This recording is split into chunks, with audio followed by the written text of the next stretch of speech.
हाँ भाई, कहाँ तक हो गया था? कर लिया क्वेश्चन आप लोगों ने? क्या आ रहे हैं आंसर? हाँ नहीं, सही है। 11 वो हो गया था वेरीफाई। वो 11 ही आएगा, सही था वो। 11 ही आएगा। क्या क्या आंसर आ रहे हैं एक बार बता दो मुझे। 8। ये क्या आ रहा है? Acceleration of block. अच्छा, एक्सलेशन ऑफ द 4G/11। और टेंशन 3mg/11। Friction mg/11। और म्यू मिनिमम 1/11। ये पार्ट्स आ रहे हैं। किसी का आंसर वेरीफाई नहीं हो रहा हो तो मुझे बता दो, मैं सॉल्व करके बता दूं। क्या सबके यही आंसर्स आ रहे हैं? चेक कर लो एक बार सब जने, अच्छे से एक बार देख लो और बता दो। हाँ बच्चों, आंसर देख लो तुम। Acceleration of block 8G/11। Acceleration of the जो भी मैंने दिया था, क्या डिस्क दी थी, क्या दी थी? डिस्क। तो डिस्क का एक्सलेशन 4G/11। टेंशन रस्सी में 3mg/11। Friction mg/11 and mu minimum is 1/11। ये सारे आंसर्स आ रहे हैं। अगर आपके सेम नहीं आ रहे हैं किसी के भी तो मुझे बता दो, मैं जल्दी से सॉल्व कर दूंगा। अदरवाइज मैं आगे मूव करूंगा। सेम नहीं आ रहे हैं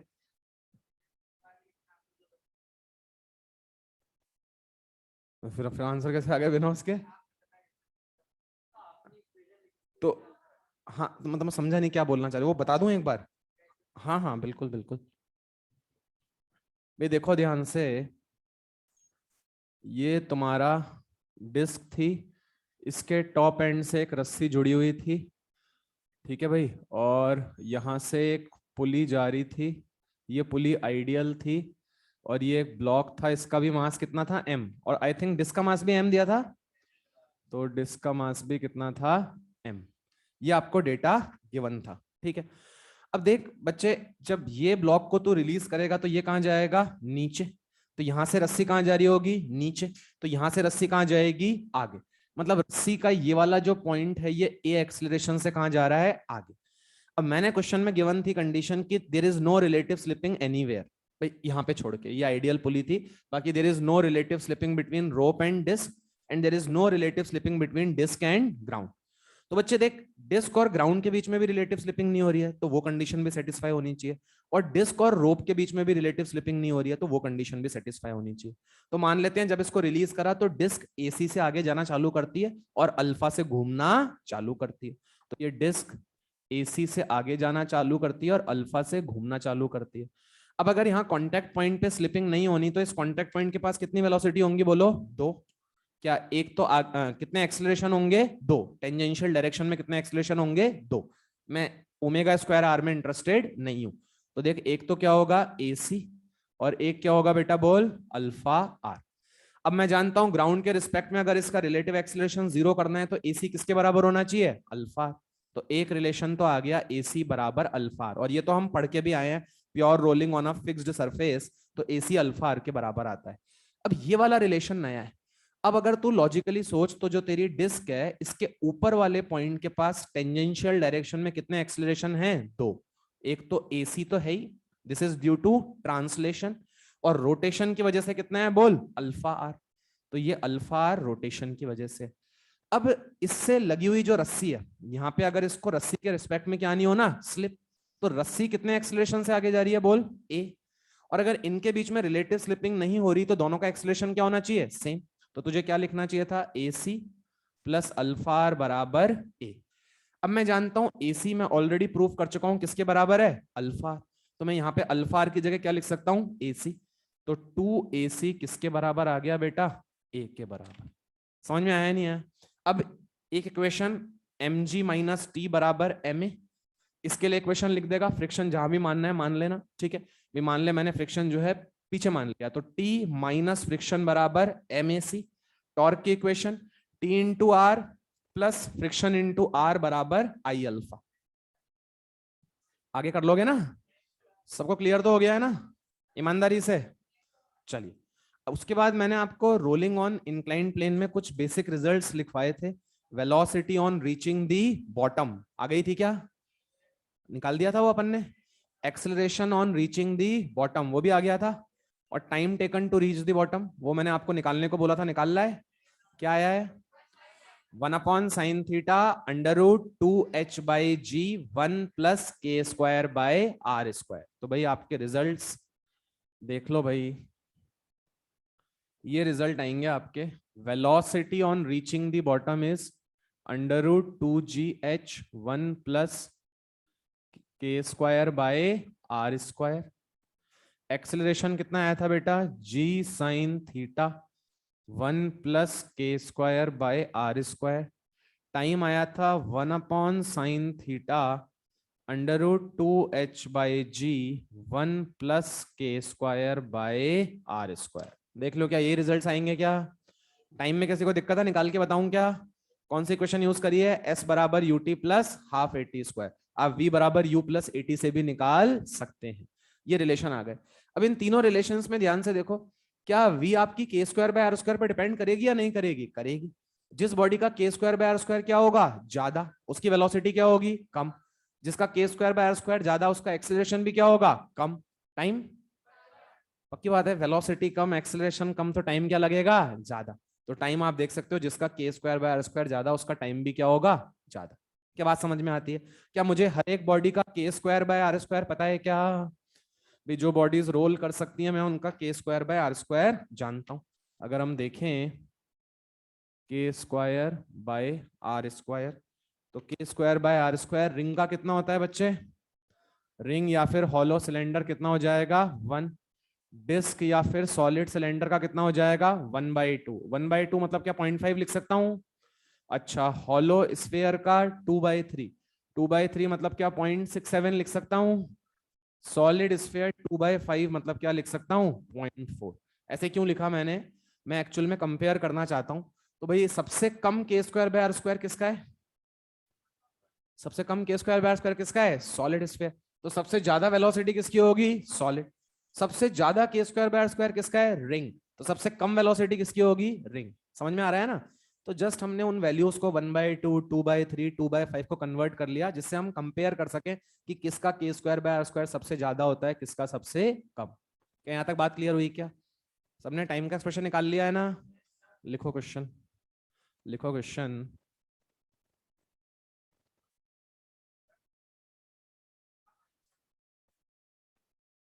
आई ज्यादा होगा तो आई बराबर तुम्हारा m² तो उसका तुम्हारा m² क्या होगा? ज्यादा।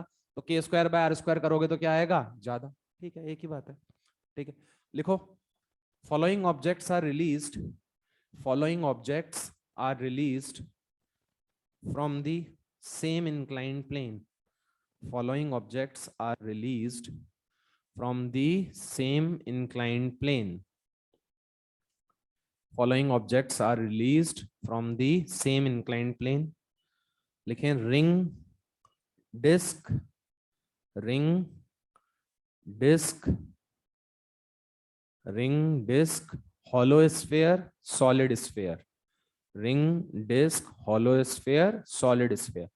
तो सेम इंक्लाइंड प्लेन से भाई आपने एक बार रिंग को रिलीज किया, एक बार डिस्क को किया, एक बार हॉलो स्फीयर, ऐसे आपने रिलीज करे।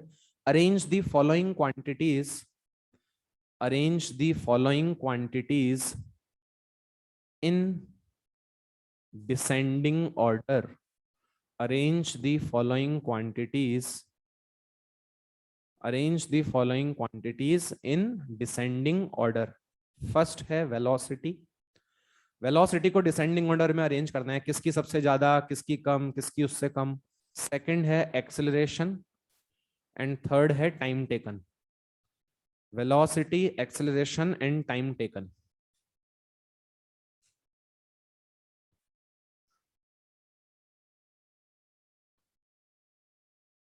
Velocity, acceleration and time taken. कर लिया सबने?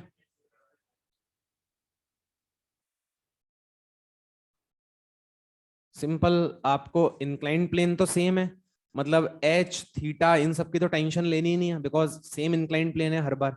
तो इन पे तो आंसर डिपेंड नहीं करेगा। आंसर किस पे डिपेंड करेगा बोलिए? k²/r²। क्योंकि k²/r² काय पे डिपेंड करता है? बॉडी की शेप पे। और ये एच थीटा ये सब तो काय की प्रॉपर्टीज है? इंक्लाइन प्लेन की। चलिए, तो अब ध्यान से देखो, यहाँ पे अगर हम वेलोसिटीज को कंपेयर करें, तो बेटा जिसका के स्क्वायर बाय आर स्क्वायर क्या होएगा, सबसे कम, उसकी वेलोसिटी क्या होगी, सबसे ज्यादा। तो बोलो सबसे ज्यादा कौन हो गया, सॉलिड स्फीयर। उससे कम कौन हो जाएगा, डिस्क। उससे कम कौन हो जाएगा, हॉलो स्फीयर। और सबसे कम कौन हो जाएगा, रिंग। क्या सेम ऑर्डर एक्सेलरेशन के लिए भी आ जाएगा क्या, क्योंकि एक्सेलरेशन में भी सेम पैटर्न है, जिसका के स्क्वायर बाय आर स्क्वायर ज्यादा उसका एक्सेलरेशन क्या होगा, कम। तो सेम ऑर्डर आ जाएगा।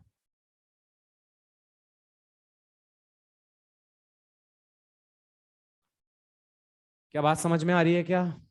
अच्छा टाइम का ऑर्डर सेम आएगा या उल्टा आएगा, क्योंकि जिसका के स्क्वायर बाय आर स्क्वायर क्या होगा, ज्यादा, उसका टाइम भी क्या होगा, ज्यादा। तो भाई टाइम का ऑर्डर अगर तुम निकालोगे तो सबसे ज्यादा टाइम कौन लेगी, रिंग। फिर कौन लेगा, हॉलो स्फीयर। फिर कौन लेगा, डिस्क। और सबसे कम टाइम कौन लेगा, बोलिए, सॉलिड स्फीयर। क्या बच्चों बात समझ में आई क्या। चलिए हो गया सबका। नेक्स्ट क्वेश्चन दे दूं, ये हटा दूं मैं, इसकी जरूरत पड़ेगी थोड़ी बहुत अभी, तो इसको हटा दूं।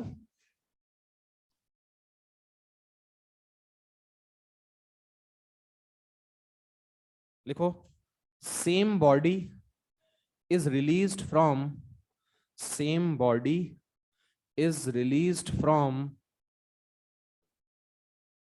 three different inclined planes as shown. Same body is released from three different inclined planes as shown. तो इस बार बॉडी सेम है भाई। तुम कोई भी एक बॉडी फिक्स कर ली, मान लो तुमने डिस्क फिक्स कर ली, तो एक बार आप इस डिस्क को फर्स्ट वाले इंक्लाइंड प्लेन से रिलीज करते हो, एक बार इसको आप सेकंड वाले इंक्लाइंड प्लेन से रिलीज करते हो, एक बार आप इसको थर्ड वाले इंक्लाइंड प्लेन से रिलीज करते हो।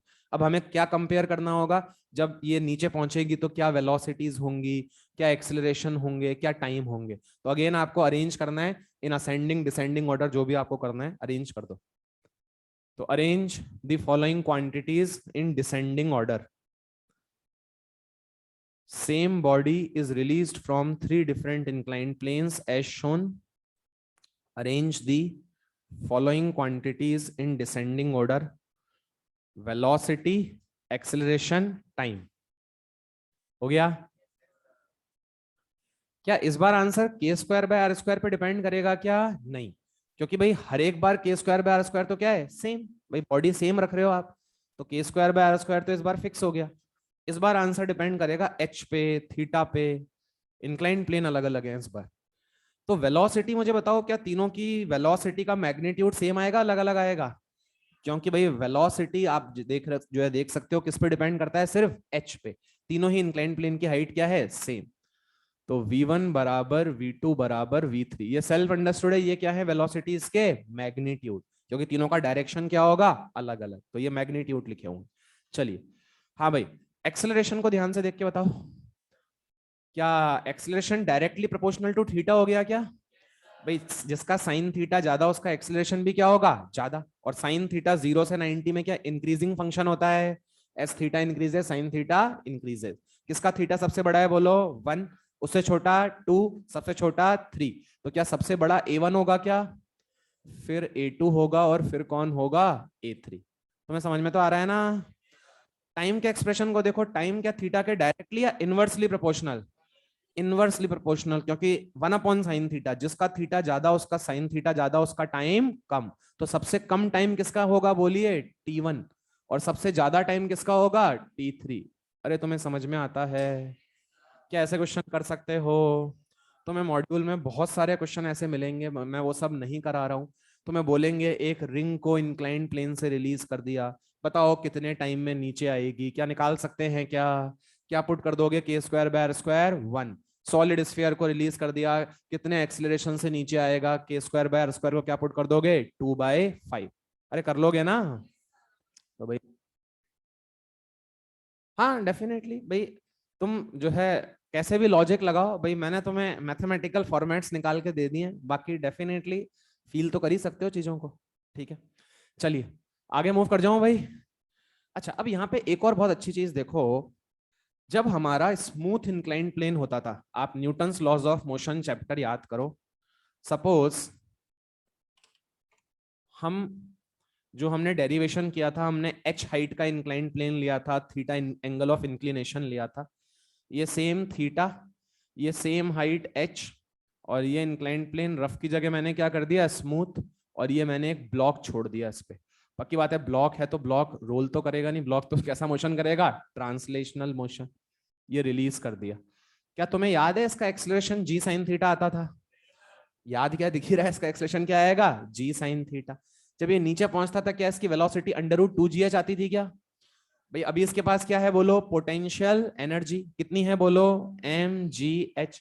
नीचे आ जाएगा तो क्या बोलो, पोटेंशियल काय में गई, काइनेटिक, क्योंकि फ्रिक्शन तो है ही नहीं, तो काइनेटिक मतलब कितनी बोलो, ½ mv²। बोलो वेलोसिटी कितनी आ गई, √2gh। बात समझ में आई? तो वेलोसिटी √2gh, एक्सेलरेशन कितना, जी साइन थीटा। टाइम अगर तुम निकालोगे, टाइम निकाल सकते हैं नहीं निकाल सकते? मैं एक्सेलरेशन जानता हूं जी साइन थीटा, और मुझे डिस्प्लेसमेंट कितना करना है, h बाय साइन थीटा। अरे s किसके बराबर आ जाएगा, h बाय साइन थीटा। क्या s बराबर ut प्लस हाफ at² से आ जाएगा क्या? तो टाइम जब तुम निकालोगे तो तुम्हारा आएगा 1/sin theta √2h bye g। ध्यान से देखो इन तीनों एक्सप्रेशंस को, इन तीनों एक्सप्रेशंस को ध्यान से देखो। अभी जो तुमने एक्सप्रेशंस निकाले हैं उनमें अगर मैं k² बाय r² को क्या कर दूं बोलो, 0, क्या तीनों एक्सप्रेशन मिल जाएंगे क्या? ध्यान से देख, k² बाय r² 0 हो गया, वेलोसिटी कितनी आ गई, √2gh, एक्सीलरेशन कितना आ गया, g साइन थीटा, टाइम कितना आ गया, 1/sin theta √2h bye g। Logical भी है ना भाई? अभी जब तुम्हारा ब्लॉक को जब तुम रिलीज कर रहे हो तो ये ब्लॉक ट्रांसलेट करता हुआ आ रहा है, रोटेट करता हुआ आ रहा है, ट्रांसलेट। अब मैं जानता हूं जब मैं काइनेटिक एनर्जी लिखता था तो याद कर, ट्रांसलेशनल काइनेटिक एनर्जी कितनी थी, ½ mv², रोटेशन कितनी थी, ½ mv², k²/r², और टोटल कितनी होती थी बेटा, ½ mv², 1 + k²। क्या है, रोटेशनल काइनेटिक एनर्जी होगी या जीरो होगी? जीरो होगी, मतलब k²/r² क्या हो जाएगा, 0। भाई ये 0 मतलब k²/r² क्या है, 0। For a sliding body, what is the value of k²/r²? 0, because its rotational kinetic energy is 0। तो जैसे ही तुम इसको 0 पुट करोगे, क्या तुम्हें वेलोसिटी मिल जाएगी क्या? कब? जब बॉडी क्या करती हुई आ रही है, स्लाइड। एक और कैच है, वहां पे क्या फ्रिक्शन था क्या? अभी जो लास्ट क्लास में हमने करा था, रोलिंग जब कराई थी, क्या फ्रिक्शन था क्या? ये बात सारी रफ पे हो रही है, स्मूथ पे हो रही है, स्मूथ, क्योंकि वहां फ्रिक्शन था लेकिन उसका वर्क क्या था, 0। अगर यहां मैं फ्रिक्शन ले लूंगा तो उसका वर्क 0 आएगा या नेगेटिव आएगा, नेगेटिव। तो मैं समझ में आ रहा है ना? वहां फ्रिक्शन का सिर्फ काम ये था, फ्रिक्शन क्या दे रहा था मुझे, टॉर्क, और टॉर्क देने की वजह से मेरी प्योर रोलिंग हो रही थी, लेकिन फ्रिक्शन का वर्क क्या था, 0। तो मैं बोल रहा हूं कि same results will be obtained by the, जो हमने एक्सप्रेशंस डिराइव करें हैं इनकी हेल्प से हम सेम रिजल्ट्स निकाल सकते हैं एनएलएम वाले, for a body sliding on a smooth inclined plane by putting k²/r² as 0। तुम्हें समझ में आया? लिख लो, if a body slides on a smooth inclined plane, if a body slides on a smooth inclined plane, तू ही बता, practically सोच के बता, एक स्फीयर को अगर मैं इंक्लाइंड प्लेन पे छोड़ दूं, है ना, सबसे क्वेश्चन है मेरा, एक स्मूथ इंक्लाइंड प्लेन पे मैंने स्फीयर को छोड़ दिया, मुझे बताओ वो स्फीयर रोल करता हुआ आएगा, वो रोटेशनल मोशन परफॉर्म करता हुआ आएगा, वो ट्रांसलेट करता हुआ आएगा? वो सिर्फ और सिर्फ क्या करता हुआ आएगा, ट्रांसलेट, क्योंकि उसको घुमाने के लिए कोई टॉर्क ही नहीं है। तो स्मूथ इंक्लाइंड प्लेन पे जब तू स्फीयर को छोड़ेगा ना, तो स्फीयर ऐसे तुझे आता हुआ दिखेगा, मतलब वो घूमता हुआ नहीं दिखेगा, वो सिंपली स्लाइड करता हुआ आएगा। ठीक है, नोट करके लिख दो, if a body slides on a smooth inclined plane, if a body slides on a smooth inclined plane, then k²/r² is equals to 0। ये मैं k²/r² को 0 क्यों बोल रहा हूं, समझ में आ रहा है ना? रोटेशनल काइनेटिक एनर्जी क्या है, 0। रोटेशनल काइनेटिक एनर्जी कब 0 होगी, जब k²/r² क्या हो जाएगा, 0। तो if a body slides on a smooth inclined plane, then k²/r² is equals to 0। और रिजल्ट लिख लो सारे तीनों अपने आप, लिख लोगे ना अपने आप? Velocity √2gh, acceleration g sin theta, and time is 1/sin theta √2h by g। मैंने स्मूथ इंक्लाइंड प्लेन क्यों लिया, सबको फील आ रही है ना भाई? आपने जब रोलिंग के रिजल्ट निकाले थे तो रफ लिया था, आई एग्री, लेकिन वहां पे फ्रिक्शन ने वर्क नहीं किया था, उसका वर्क क्या था, जीरो। उसने सिर्फ टॉर्क दिया था जिससे प्योर रोलिंग हो सके। अगर मैं यहाँ पे रफ ले लूंगा तो फ्रिक्शन नेगेटिव वर्क कर देगा, फिर तुम मैकेनिकल एनर्जी कंजर्वेशन लगा नहीं सकते। हमने जो रिजल्ट निकाला था याद कर, वेलोसिटी वाला, क्या वो मैकेनिकल एनर्जी कंजर्वेशन से निकाला था? याद कर क्या लिखा था, mgh बराबर half M V square 1 plus K square by R square. तो अब हम क्या लिखेंगे, mgh बराबर half M V square. Got the point? चलिए अभी चलें आगे चलें। तो देखो ऑफिशियली तो चैप्टर कंप्लीट हो गया है। अब छोटे मोटे जो है बातें हैं वो सारी अपन पढ़ लेते हैं, टॉपलिंग और छुटकू छुटकू सी जो चीजें हैं उसको करने से पहले एक बार मैं तुमसे, अभी उसने छेड़ दी बात तो मैं तुमसे क्वेश्चन पूछता हूँ, पहले उसका जवाब दो मुझे। भाई ये दो सिचुएशंस दे रहा हूं मैं तुम्हें, एक तो हालांकि मैं करा ही चुका हूं, कोई बड़ी बात नहीं है।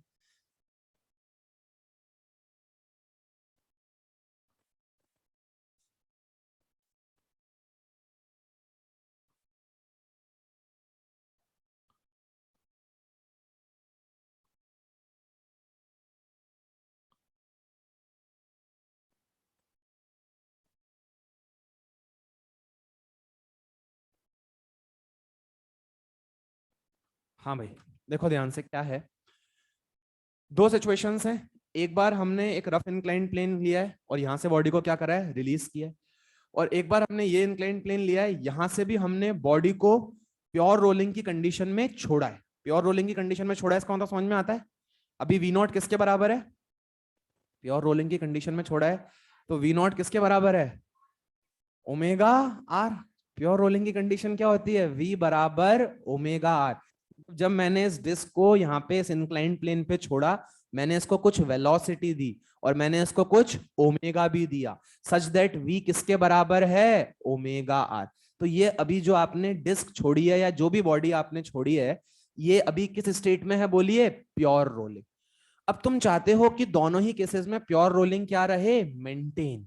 तुम चाहते हो दोनों ही केसेस में प्योर रोलिंग क्या रहे, maintain. If the body performs pure rolling in both the cases, identify the direction of friction acting on the bodies. First case और सेकंड केस में बताना है तुम्हें फ्रिक्शन कहां लगेगा, अलोंग द इंक्लाइंड प्लेन, नीचे या ऊपर। मैं क्वेश्चन लिखा देता हूं। If in both the cases body performs pure rolling, if in both the cases body performs pure rolling, दोनों ही केसेस में प्योर रोलिंग परफॉर्म करती है body. If in both the cases body performs pure rolling, identify the direction of friction in both the cases. if in both cases body performs pure rolling, identify the direction of friction in both the cases। क्या आपको question समझ में आया है? क्या आपका answer आ चुका है? क्या आया है? शाबाश, वेरी गुड। भाई क्या ये वाला केस तो मैं क्लास में करा ही चुका हूं क्या? ये वाला केस मैं क्लास में करा चुका हूं। भाई सिंपल सा फंडा है, प्रैक्टिकली देखो, बिल्कुल बिल्कुल लॉजिकली सोचते हैं, बिल्कुल लॉजिकली सोचना सिखा रहा हूं। ध्यान से देखो, जब ये ब्लॉक नीचे जब ये बॉडी नीचे आएगी तो क्या इस पे mg sin थीटा लगेगा? तो mg sin थीटा इसकी वेलोसिटी को तो बढ़ा सकता है लेकिन ओमेगा को बढ़ा नहीं सकता। देखो देखो, अगर इसका FBD बनाए तो सर देखिए, ये mg sin थीटा, ये mg cos थीटा, और ये क्या है बेटा बोलो, नॉर्मल। अब सिंपल सा फंडा है सर, mg sin थीटा का ओ पॉइंट अबाउट कोई टॉर्क नहीं है, तो ये इसकी वेलोसिटी को तो बढ़ाएगा लेकिन ओमेगा को बढ़ा नहीं सकता। अब मैं जानता हूं सर, अगर प्योर रोलिंग होनी है तो हमेशा v बराबर ओमेगा आर मेंटेन होना चाहिए, हमेशा। अभी v जीरो है तो ओमेगा भी जीरो है, तो जीरो बराबर जीरो। अभी तुम्हारा v बढ़ा तो ओमेगा को भी बढ़ना पड़ेगा, जिससे v बराबर ओमेगा आर हमेशा क्या रहे, मेंटेन। क्योंकि अगर ये मेंटेन किसी भी पॉइंट पे नहीं हुआ तो क्या चालू हो जाएगी, स्लिपिंग। तो at every point, at every instant, at every point v should be equals to omega. क्या v लगातार बढ़ रहा है क्या? तो क्या ओमेगा को भी लगातार बढ़ना पड़ेगा क्या? ओमेगा को कौन बढ़ाएगा, टॉर्क। टॉर्क कौन देगा, फ्रिक्शन। अब तुम खुद सोचो, जब ये बॉडी ऐसे रोल करती हुई आएगी बच्चे, तो मुझे बता बॉडी का सेंस ऑफ रोटेशन बता, एंटी क्लॉकवाइज या क्लॉकवाइज? क्या क्लॉकवाइज आएगी क्या? तो क्या इसको टॉर्क क्लॉकवाइज मिलना चाहिए क्या? क्लॉकवाइज टॉर्क कब मिलेगा? जब फ्रिक्शन नीचे लगेगा या ऊपर लगेगा? ऊपर। क्योंकि अगर फ्रिक्शन नीचे लगेगा तो क्या एंटी क्लॉकवाइज टॉर्क मिलेगा क्या? नहीं आया। तो फ्रिक्शन कहां लगेगा? बोलो, ऊपर। तो सर ये केस तो हमने क्लास में पहले ही कर लिया था। ठीक है, फ्रिक्शन कहां लगेगा? ऊपर। अब आओ इस केस में, इस केस में आओ। इस बार बॉडी तुम्हारी घूमती हुई ऊपर जा रही है, घूमती हुई ऊपर जा रही है। तो इस बार मुझे बॉडी का सेंस ऑफ रोटेशन बताओ, क्लॉकवाइज है या एंटी क्लॉकवाइज? इस बार सेंस ऑफ रोटेशन क्या है? Anti clockwise. अच्छा, जब ये बॉडी ऊपर जाएगी बच्चे, तो अगर इसका एफबीडी बनाओ तो देखना, तो ये mg cos थीटा और ये mg sin थीटा, और क्या ये नॉर्मल रिएक्शन होगा क्या? तो बच्चे इन तीनों के टॉर्क तो जीरो हैं, लेकिन mg sin थीटा इस बार इसका v बढ़ा रहा होगा या घटा रहा होगा? घटा रहा होगा। भाई इस बार mg sin थीटा इसका v क्या कर रहा होगा? घटा रहा होगा। अब तुम चाहते हो अगर प्योर रोलिंग मेंटेन हो तो v घट रहा है, क्या ओमेगा को भी घटाना पड़ेगा क्या? भाई इनिशियली डिस्क के पास v भी है और ओमेगा भी है, तुमने इसको प्योर रोलिंग की स्टेट में छोड़ा है, तुमने इसको प्योर रोलिंग की स्टेट में छोड़ा है, इसके पास v भी है और ओमेगा भी है। इसका v कम करने के लिए कौन है? mg sin theta. लेकिन ओमेगा कम करने वाला कोई नहीं है, क्योंकि ओमेगा कम करने के लिए क्या टॉर्क रिक्वायर्ड होगा क्या? अब तुम्हें ऐसा टॉर्क देना है जिससे इसका ओमेगा घटे या बढ़े? घटे। क्यों घटे समझ में आता है कि v किसके बराबर है? ओमेगा। और मेरा v कम हो रहा है तो ओमेगा को भी क्या होना पड़ेगा? कम। अरे तभी तो v बराबर ओमेगा रहेगा। अब तुम्हें इसके ओमेगा को घटाना है। बोलो क्या ये एंटी क्लॉकवाइज घूम रहा है क्या? तो बच्चे अगर मैं फ्रिक्शन को नीचे लगा दूंगा, क्या उसका टॉर्क एंटी क्लॉकवाइज ही आ जाएगा क्या? तो ओमेगा घटेगा या बढ़ेगा? बढ़ेगा। मुझे ओमेगा बढ़ाना है या घटाना है? घटाना है। तो बोल फ्रिक्शन कहां लगेगा? ऊपर। ये फ्रिक्शन लगेगा, तो इस फ्रिक्शन का टॉर्क तुम देख सकते हो क्लॉकवाइज सेंस में आएगा, इसके ओमेगा को क्या करेगा? घटाएगा। क्या तुम्हें समझ में आया? तो कुल मिला के दोनों ही केसेस में फ्रिक्शन कहां लगता है? अपवर्ड में। जनरली एग्जाम में जब क्वेश्चन पूछा जाता है तो बच्चे की टेंडेंसी क्या रहती है? अच्छा उस वाले केस में अपवर्ड लगाए तो इस वाले केस में जनरली क्या आंसर आएगा? डाउनवर्ड। दोनों ही केसेस में क्या आएगा? अपवर्ड। गॉट द पॉइंट और नॉट? हाँ बेटा।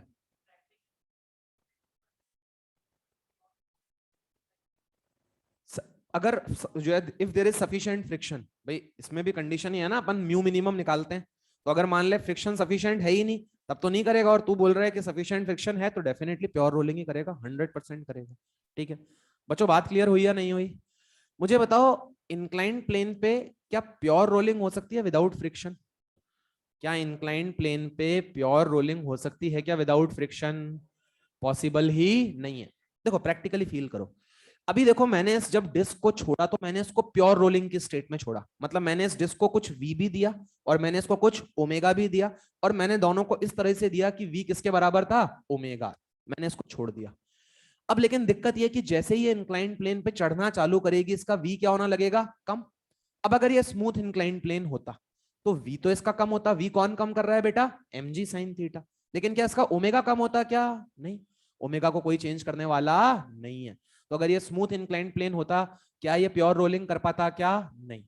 क्या बात समझ में आ रही है? तो अगर मैं क्वेश्चन पूछ लूं is pure rolling possible on a smooth inclined plane, what is your answer? Definitely pure rolling smooth inclined plane पे पॉसिबल नहीं है। अच्छा, is pure rolling possible on a smooth horizontal surface? Is pure rolling possible on a smooth horizontal surface? Inclined की जगह मैंने क्या कर दिया? हॉरिजॉन्टल। यस या नो? क्या पॉसिबल है क्या? अगर मैं उसको कैसी स्टेट में छोड़ूं? प्योर रोलिंग की स्टेट में। क्या वो प्योर रोलिंग करती रहेगी क्या? मतलब मैंने क्या करा, मैंने एक डिस्क के जो है एक डिस्क को v भी दिया और मैंने उसको क्या दिया? ओमेगा। और मैंने इस तरह से दिया कि v ऑलरेडी किसके बराबर है? ओमेगा। और मैंने उस डिस्क को क्या कर दिया? छोड़ दिया। क्या वो प्योर रोलिंग की स्टेट में है क्या? क्या प्योर रोलिंग मेंटेन रहेगी क्या? v को चेंज करने वाला कोई नहीं है, ओमेगा को चेंज करने वाला कोई नहीं है। तो is pure rolling possible on a smooth horizontal surface? Yes. Is pure rolling possible on a smooth inclined plane? No, क्योंकि वहां पे स्मूथ इंक्लाइंड प्लेन पे v will vary, v either will increase और either it will decrease depending on the direction of motion, but omega को vary कराने वाला कोई नहीं होगा। मेरी बातें समझ में तो आती है ना? तो अपने भाषा में लिख दो तुम्हें जो लिखना है, मैं आगे मूव कर रहा हूँ फिर बस। तो मैं इस क्वेश्चन में बताना चाह रहा हूं कि दोनों ही केसेस में direction of friction is upward. Direction of friction is upward.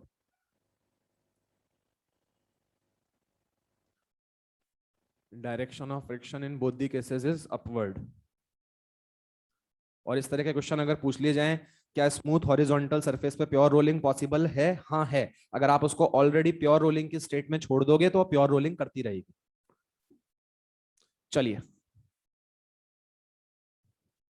अब देखो, ये जो क्वेश्चंस हैं मैं आपको आइडिया दे देता हूं, बाकी इसका कोई सेंस नहीं है करने का।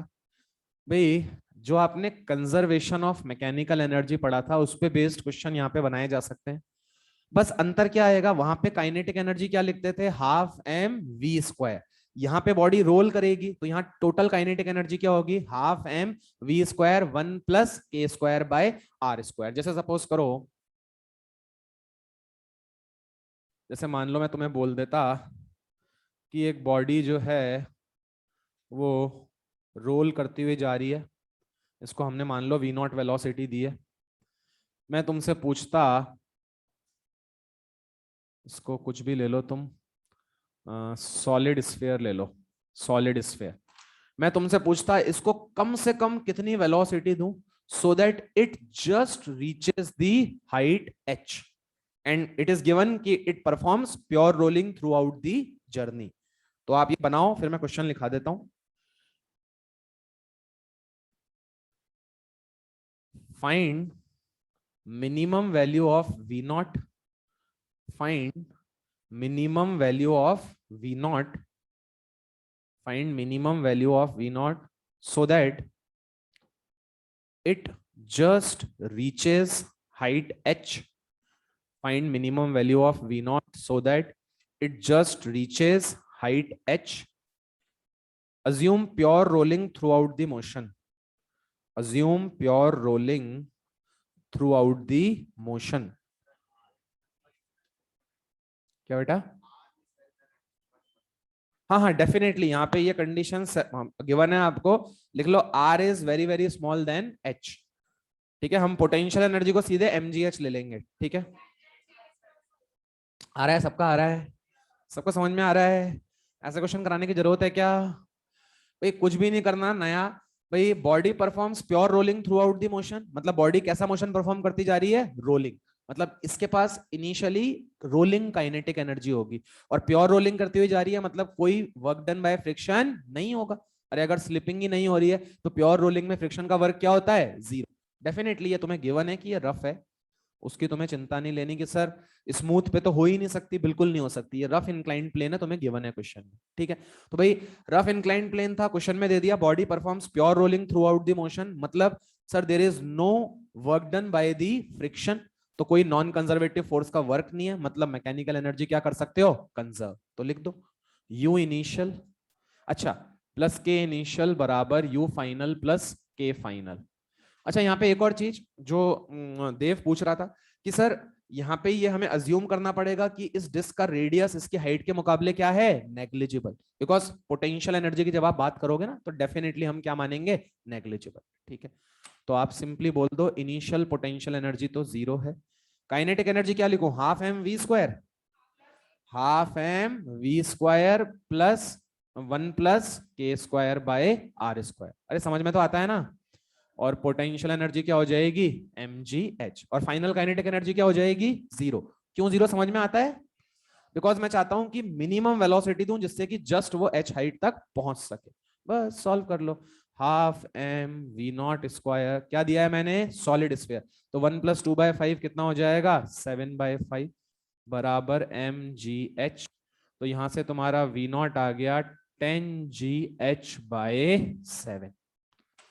बच्चों समझ में तो आ रहा है ना? हाँ बेटा बोल। हाँ अभी देख, जो तू बोल रहा है ना बहुत बढ़िया क्वेश्चन बन सकता है, अभी बना देता हूँ तुम लोगों के लिए। ठीक है, अभी 2 मिनट रुक जा बस, जो तू बोल रहा है वो अपने आप आ जाएगी बात। बच्चों हटा दूं?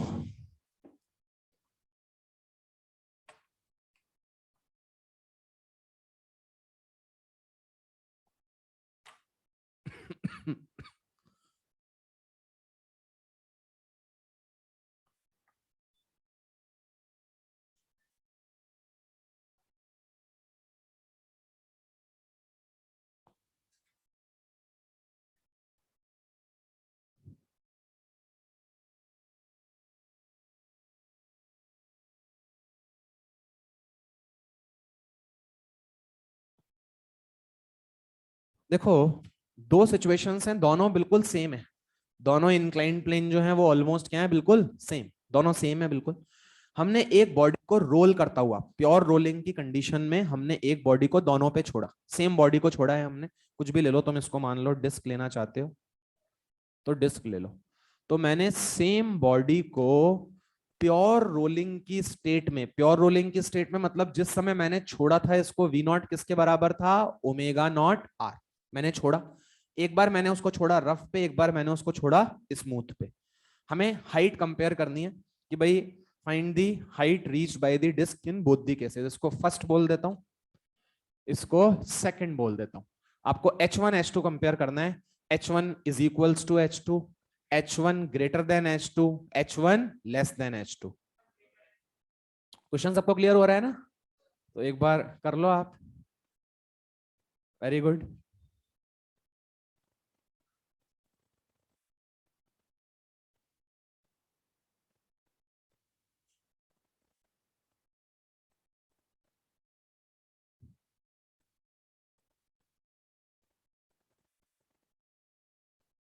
H1 H2 कंपेयर करना है।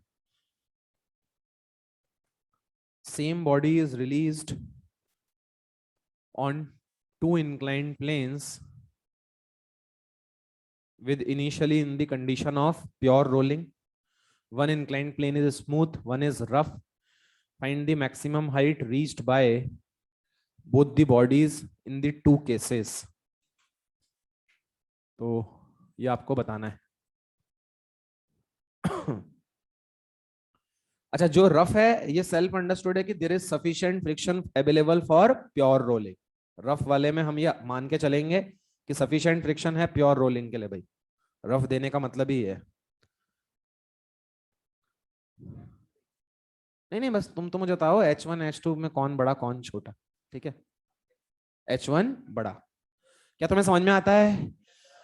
प्रैक्टिकली फील करो, यहाँ बच्चों को जबरदस्त डाउट रहता है। भाई बच्चे कहते हैं सर रफ, सर रफ मतलब फ्रिक्शन खा जाएगा, जो है कम हाइट तक जाएगा। सर स्मूथ मतलब ज्यादा हाइट तक जाएगा। आंसर बिल्कुल उल्टा आता है। H1 क्या आता है, H2 से ज्यादा। प्रैक्टिकली सोचो ना, यहाँ बच्चे क्या body through out the motion क्या प्योर रोलिंग मेंटेन कर सकती है क्या? यस। ये ऊपर जाएगी तो क्या इसका वी घटेगा या नहीं घटेगा? घटेगा। अरे भाई वी नॉट से तुमने छोड़ा है, तो जब जब ऊपर जाएगी क्या वी घटेगा या नहीं घटेगा? घटेगा। क्या ओमेगा को घटाने वाला कोई है क्या? है। कौन है? फ्रिक्शन। तो फ्रिक्शन इसके ओमेगा को कम करता रहेगा। तो थ्रू आउट प्योर रोलिंग हो रही है। वी कम हुआ ओमेगा भी कम हुआ, वी कम हुआ ओमेगा भी कम हुआ, वी कम हुआ ओमेगा भी कम हुआ। फाइनली यहां पहुंच गई, वी क्या हो गया? जीरो। ओमेगा भी क्या हो गया? जीरो। बात समझ में आई? मतलब यहाँ पे इसकी जो टोटल काइनेटिक एनर्जी थी half M V square plus half I omega square, या फिर बोल सकते हो half M V square 1 plus K square by R square. क्या ये पूरी की पूरी टोटल काइनेटिक एनर्जी यहाँ जीरो हो गई? और वो टोटल काय में चली गई? पोटेंशियल। टोटल काय में चली गई? पोटेंशियल। अब आओ यहाँ पे जैसे जैसे ऊपर जाओगे क्या वी कम होगा या नहीं होगा? होगा। डेफिनेटली वी तो कम होगा।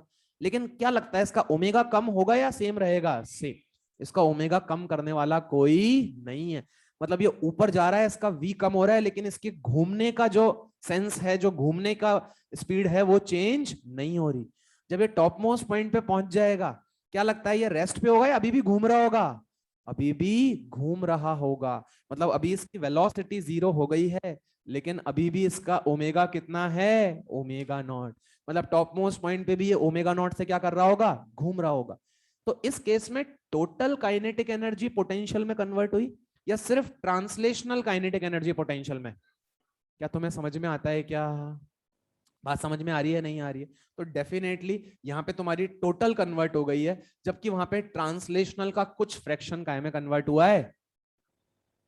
पोटेंशियल एनर्जी में। नहीं आया समझ में? पूरी क्यों ही होगी? यहाँ पे जब ये घूमता हुआ जाएगा तो क्या प्योर रोलिंग मेंटेन रहेगी क्या? अच्छा प्योर रोलिंग मेंटेन ही रहेगी, लेकिन ठीक है, हाँ प्योर रोलिंग मेंटेन ही रहेगी, लेकिन क्या है? स्मूथ है। ठीक है, रेस ट्रांसलेशनल का कुछ फ्रैक्शन या ट्रांसलेशनल पूरी की पूरी कन्वर्ट हो जाएगी? पूरी की पूरी। अगर मान लो मैं ऐसा क्वेश्चन बनाता कि फ्रिक्शन है लेकिन friction is not sufficient for pure rolling, तो उसके अंदर होता क्या?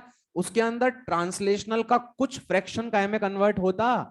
पोटेंशियल में कन्वर्ट। अभी तो मैंने क्या लिया? स्मूथ लिया। अरे तुम्हें समझ में तो आ गया ना? तो लिख दो H1 is greater than H2। Reasoning लिखाऊं या लिख लोगे अपने आप? लिख लिया अपने आप? हैं क्या वैल्यू? हाँ वैल्यू आ जाएगा ना, एच वन आ जाएगा तुम्हारा half M we naught square 1 + k² / r² बराबर एम जी H1, और H2 आ जाएगा half M we naught square बराबर एम जी H2। बिल्कुल आ जाएगा वैल्यूज, ठीक है। तो in first case entire kinetic energy gets converted into potential, in the second case only translational kinetic energy gets converted into potential, ठीक है। मतलब आप इसको प्रैक्टिकली सोचो, कितना अजीब सा केस है। जब डिस्क टॉप मोस्ट पॉइंट पे पहुंच जाएगी, जब यहां पहुंच जाएगी, उस समय वो रेस्ट पे या घूम रही होगी? घूम रही होगी। बात समझ में आती है? चलिए, गुड क्वेश्चन। हेडिंग लिखें टॉपलिंग, हेडिंग लिखें टॉपलिंग।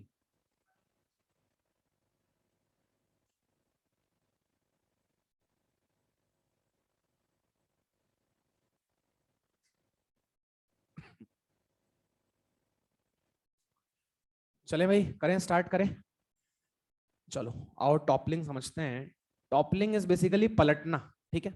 जैसे मान लीजिए, डिपेंड करता है, जैसे ये अगर आ जाएगी क्या, जैसे मान लो ये अगर बोतल, तो वैसे ही नहीं टिक रही, इस बोतल पे अगर मैं नीचे फोर्स लगाऊं, क्या ये आगे जाती है क्या? यही अगर मैं इस पे फोर्स यहां लगाऊं, ये आगे जाती है या पलट जाती है? ये जो है इसी को क्या बोलते हैं? टॉपलिंग। ये टॉपल कर गई, ये क्या कर गई? टॉपल कर गई। नीचे फोर्स लगाया तो कहां जा रही है बोलो? आगे। और अगर ऊपर फोर्स लगा दिया तो बोलो क्या पलट गई क्या? तो ये पलटना ही बेसिकली क्या है? टॉपलिंग। अब इसको हमें समझना है, एक्चुअल में जो है basically toppling is basically shifting of normal reaction. Normal reaction क्या होता है? शिफ्ट। उसी को बेसिकली हमें क्या करना है? फील करना है। तो बेटा ध्यान से देखो, नॉर्मल रिएक्शन शिफ्ट होता है, उसी को हमें क्या करना है? फील करना है। तो ध्यान से देखो, सपोज करो ये कोई एक ब्लॉक, ये ब्लॉक का नीचे क्या लग रहा होगा बोलो? mg। और क्या नॉर्मल हम बच्चे सेंटर से ही पास कराते थे क्या? बिल्कुल कराते थे। अब तुम खुद फील करके देखना, सोचो अगर मान लो ये ब्लॉक रबड़ टाइप का होता, किस टाइप का ब्लॉक होता? रबड़, ठीक है। रबड़ का जो टायर होता है ना, उस तरह का मान लो कोई ब्लॉक होता। अगर मैं इस पे फोर्स लगाता ऐसे, तो तुम खुद सोचो, मान लो अगर इस ब्लॉक की पलटने की टेंडेंसी बन रही होती, टॉपल करने की टेंडेंसी बन रही होती, तो तुम खुद फील करो, क्या ये वाला पार्ट ग्राउंड को कस के प्रेस करता क्या? और ये वाला पार्ट क्या कम कस के प्रेस करता क्या? तो नॉर्मल क्या लगता है, कस के जो प्रेस करता, क्या उस वाले पार्ट की तरफ शिफ्ट होना चाहिए था क्या? क्योंकि normal is the contact force, आपको बता दिया है, जब दो बॉडीज आपस में कांटेक्ट में आती हैं, एक दूसरे को पुश करती हैं, क्या नॉर्मल पिक्चर में आता है क्या? तो इसको प्रैक्टिकली तुम फील करके देखो कि हाँ सर, जब ये ब्लॉक ऐसे पलटने की टेंडेंसी रख रहा होगा, तो ये वाला पार्ट ग्राउंड को क्या कस के दबाएगा क्या? तो नॉर्मल सेंटर से पास करना चाहिए, शिफ्ट हो जाना चाहिए? शिफ्ट हो जाना चाहिए, ऐसी बात है। जैसे आप देखो मेरे हाथ पे अगर ये डस्टर रखा हुआ है अभी, अगर ये डस्टर मान लो ऐसे पलटने वाला है, अगर ये डस्टर ऐसे पलटने वाला है अभी, तो बेटा पलटने वाला है तो खुद प्रैक्टिकली फील करो, क्या मेरे हाथ पे ये जो फोर्स लगा रहा है, ये पूरे हाथ पे यूनिफॉर्मली लगा रहा है, या इस वाले रीजन में मेरे हाथ पे फोर्स ज्यादा लग रहा होगा? क्या नॉर्मल को शिफ्ट होना चाहिए क्या? भाई नॉर्मल को शिफ्ट होना चाहिए, इसको मैं आपको और भी तरीके से समझा दूंगा। भाई ये तो आपको एक मैंने प्रैक्टिकल सोचने का तरीका बताया। अब नॉर्मल और फ्रिक्शन दोनों के बारे में अगर हम बात करें, क्या friction is a contact force? क्या friction is a contact force और नॉट? यस। क्या normal is also a contact force? तो बेसिकली दोनों है तो एक ही चीज, दोनों क्या है? Contact force. दोनों पिक्चर में कब आते हैं? जब दो बॉडीज के बीच में क्या आता है? कांटेक्ट। अब ये बताओ फ्रिक्शन क्या चाहता है? फ्रिक्शन क्या चाहता है? दो सरफेस हमेशा कैसे रहे? साथ साथ। भाई उनका साथ बना रहे हमेशा, या तो दोनों हमेशा काय पे रहे? रेस्ट पे। या दोनों हमेशा जो है साथ साथ चले, सर्कुलर मोशन आ रहा है तो दोनों हमेशा साथ साथ घूमे, मतलब हमेशा दोनों साथ साथ बने रहे। क्या फ्रिक्शन यही चाहता है क्या? अब देखो जैसे फ्रिक्शन था ऐसे ही नॉर्मल है, नॉर्मल भी कांटेक्ट फोर्स है। नॉर्मल भी चाहता है कि दो सरफेस हमेशा कैसे रहें? साथ साथ। तो एक्चुअल में होता क्या है, जब बॉडी की पलटने की बारी आती है, तो नॉर्मल खुद शिफ्ट होता है और वो उसको पलटने से क्या करता है? बचाता है। नॉर्मल शिफ्ट क्यों हुआ? अभी जो मैंने तुम्हें बताया था जो केस, उसमें तुमने बोला था ना कि आपके हाथ को सर यहां से कस के प्रेस कर रहा है, मतलब नॉर्मल क्या इस साइड आया क्या? इस साइड आने से होगा क्या, वो मैं भी आपको समझा दूंगा एक एग्जांपल लेके। इस साइड होने से नॉर्मल उसको टॉपल करने से क्या कर रहा है? बचा रहा है। तो जैसे फ्रिक्शन चाहता है दो बॉडी हमेशा कैसे रहें, साथ साथ, नॉर्मल भी चाहता है दो बॉडी हमेशा कैसे रहें, साथ साथ। आओ अपन एक डेटा लेके समझते हैं, आपको पूरी फील आ जाएगी जो मैं बोलना चाह रहा हूं। लेट सपोज मैंने फोर्स लगाया 30 न्यूटन, मैंने क्यूब ले लिया जिसकी साइड मैंने ले ली बेटा 10 मीटर, इसका मास मैंने ले लिया बेटा 10 kg, and coefficient of friction let suppose हमने ले लिया 0.5। ठीक बात है। चलिए, आपने 30 न्यूटन का फोर्स लगाया, आपने 30 न्यूटन का फोर्स लगाया। सबसे पहले तो मुझे बताओ ये ब्लॉक स्लाइड करेगा या नहीं करेगा? क्या ये ब्लॉक स्लाइड करेगा क्या? अरे सबको दिख रहा होगा ना, फ्रिक्शन की लिमिटिंग वैल्यू कितनी है, 50। अरे भाई mg कितना हो जाएगा, 100। mg कितना हो जाएगा, 100। तो नॉर्मल कितना हो जाएगा, 100। तो बोलो फ्रिक्शन की लिमिटिंग वैल्यू कितनी है, कितनी है, 50। कितना फोर्स लगाया है, 30। क्या फ्रिक्शन इसको जाने देगा क्या? फ्रिक्शन इसको जाने नहीं देगा, मतलब फ्रिक्शन कितना लग जाएगा, 30। फ्रिक्शन ने इसको जाने नहीं दिया। अब अगर हम प्रैक्टिकली देखें तो अगर ये बॉडी रेस्ट पे है तो बच्चे इस पे नेट फोर्स भी क्या होना चाहिए, 0, और इस पे नेट टॉर्क भी क्या होना चाहिए, 0। नेट फोर्स भी 0 होना चाहिए, नेट टॉर्क भी 0 होना चाहिए। हाँ सर नेट फोर्स 0 है, आपने 30 आगे लगाया, फ्रिक्शन 30 लग गया, नीचे mg लग रहा है 100, तो ऊपर नॉर्मल ने उसको क्या कर दिया, बैलेंस। ठीक बात है, नेट फोर्स 0 है। और नेट टॉर्क देखते हैं, नेट टॉर्क देखते हैं। अगर मैं O पॉइंट को ही पकड़ लूं तो O पॉइंट के अबाउट mg का टॉर्क, O पॉइंट के अबाउट mg का टॉर्क, नॉर्मल का टॉर्क, अरे ये mg है, तुम्हें समझ में आ रहा है ना, और ये mg की वैल्यू किसके बराबर है, 100। तो भाई mg का टॉर्क 0, नॉर्मल का टॉर्क 0। ध्यान से मुझे देख के बता, इस 30 न्यूटन का torque clockwise anti clockwise, clockwise anti clockwise, clockwise, इस वाले 30 न्यूटन का टॉर्क बता। ये एंटी क्लॉकवाइज, क्लॉकवाइज, क्लॉकवाइज, तो ये दोनों ही कैसा टॉर्क प्रोड्यूस कर रहे हैं, क्लॉकवाइज। तो बॉडी को घूमना चाहिए था, नहीं घूमना चाहिए था, घूमना चाहिए था। भाई इस सिचुएशन के अकॉर्डिंग, इस सिचुएशन के अकॉर्डिंग अगर मैं देखूं तो सर ये भी क्लॉकवाइज घुमाना चाहता है, ये भी क्लॉकवाइज घुमाना चाहता है, लेकिन मेरी बॉडी तो नहीं घूमी, मेरी बॉडी तो काय पे है, रेस्ट पे। इसका मतलब कुछ ना कुछ गड़बड़ करी है सर हमने, कुछ ना कुछ गड़बड़ करी है। तो भाई mg तो डेफिनेटली 100 न्यूटन है, ठीक बात है। जो नॉर्मल है इस समय क्या वो यहां से पास कर रहा है या वो शिफ्ट हो गया है? तुमने जिस डायरेक्शन में फोर्स लगाया था उस डायरेक्शन में नॉर्मल क्या हो जाएगा, shift. Normal shifts in the direction of the applied force. Why, अभी तुम्हें समझ में आएगा, ध्यान से देखो। ये जो नॉर्मल है तुम्हारा, ये यहां से पास नहीं करेगा भैया, नॉर्मल कुछ शिफ्ट हो गया। मान लेते हैं बच्चे कितना शिफ्ट हो गया, x। कितना शिफ्ट हो गया बोलो, x। तो मैंने मान लिया नॉर्मल x शिफ्ट हो गया। क्या इसके शिफ्ट होने से कुछ काम बनता है क्या हमारा, चेक करते हैं पहले। क्या इसका टॉर्क क्लॉकवाइज है, क्या इस वाले का भी क्लॉकवाइज है? नॉर्मल का टॉर्क क्या आ रहा है, एंटी क्लॉकवाइज। क्या ये बचा सकता है क्या? अरे बचा सकता है, नहीं बचा सकता, बचा सकता है। अच्छा, लेकिन जैसे फ्रिक्शन की एक लिमिटिंग वैल्यू होती थी, नॉर्मल की भी शिफ्ट होने की एक सीमा है। नॉर्मल कहां तक शिफ्ट हो सकता है, जो है प्रैक्टिकली सोचो। क्या एज ऑफ द बॉडी तक शिफ्ट हो सकता है? ऐसा तो हो नहीं सकता। तुम बोलो सर देखो ये बॉडी नॉर्मल वहां पार्क कर रखा है सर हमने, नॉर्मल बॉडी का वहां पार्क कर दिया हमने। अरे यार नॉर्मल अल्टीमेटली पास तो बॉडी से ही करेगा ना। तो शिफ्ट होते होते मैक्सिमम कहां तक शिफ्ट करा सकते हो, एज तक। एज तक शिफ्ट करा सकते हो, मतलब अगर ये 10 मीटर साइड है तो नॉर्मल कितना शिफ्ट हो सकता है, मैक्सिमम 5। मतलब अगर x की वैल्यू 5 से कम आ रही है तो क्या नॉर्मल बचा लेगा क्या, यस। नॉर्मल टॉपल होने नहीं देगा। लेकिन अगर x की वैल्यू 5 से क्या आ रही है, ज्यादा, नॉर्मल बचा नहीं पाएगा, क्योंकि उसको बचाने के लिए नॉर्मल को बॉडी से कहां जाना पड़ेगा, बाहर, जो प्रैक्टिकली पॉसिबल नहीं है। नहीं आया, क्या बात समझ में आई?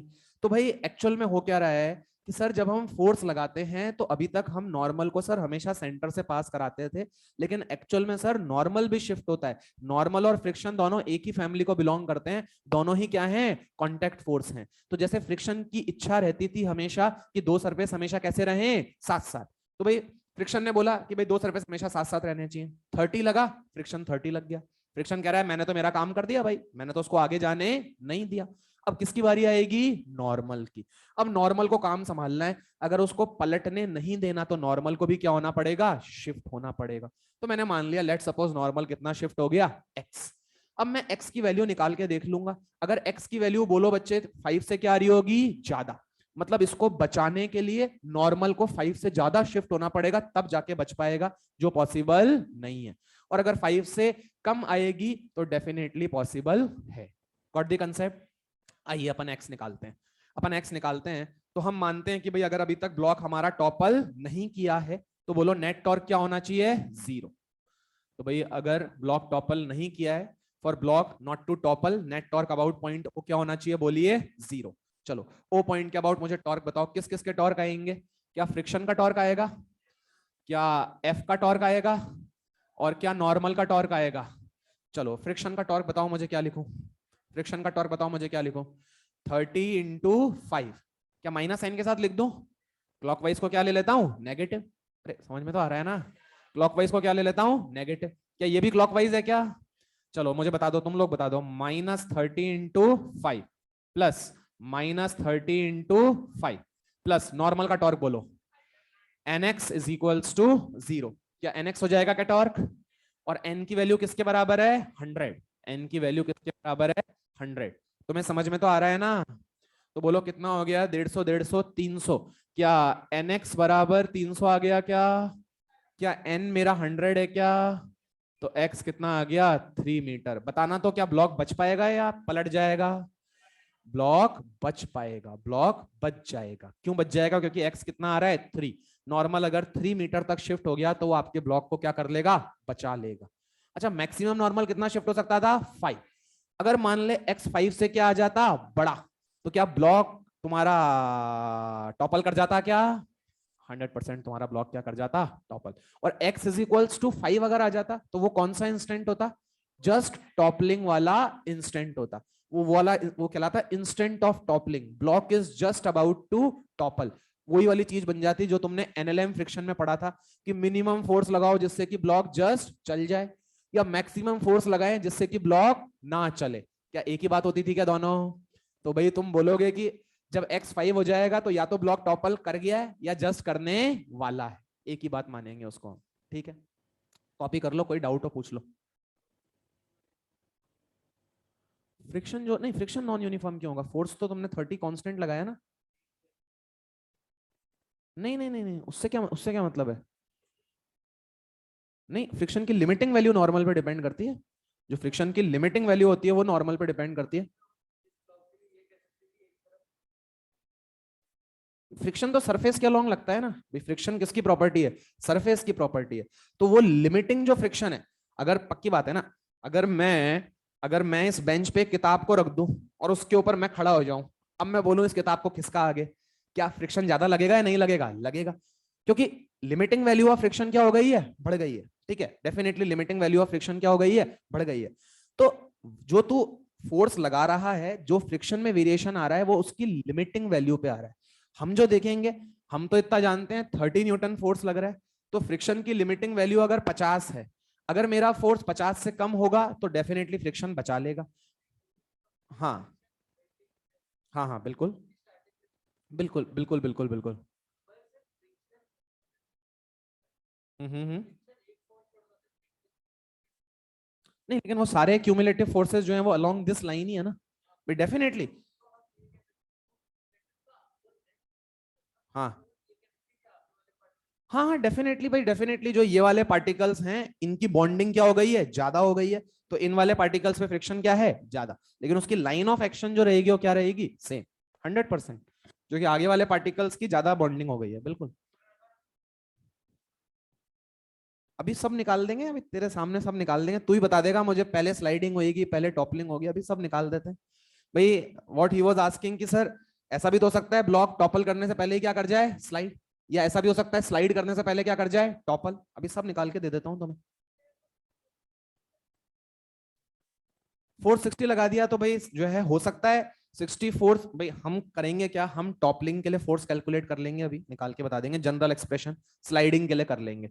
अब मान लो अगर जो है स्लाइडिंग के लिए फोर्स रिक्वायर्ड था 50 का, है ना, और टॉपल कराने के लिए फोर्स रिक्वायर्ड था 80 का।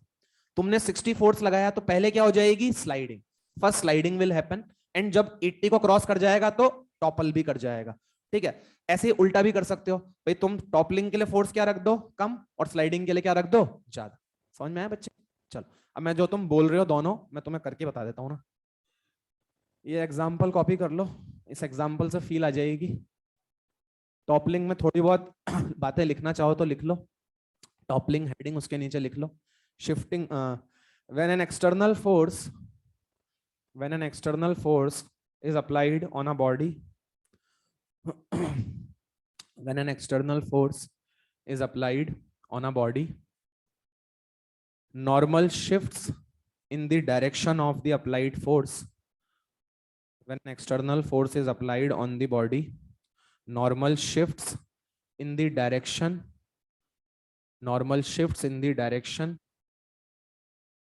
of the applied force, normal shift in the direction of the applied force, full stop के बाद लिख दो, at the instant of toppling, at the instant of toppling, normal passes through the, at the instant of toppling, normal passes through the edge of the body. At the instant of toppling, normal passes through the edge of the body. At the instant of toppling, normal passes through the edge of the body.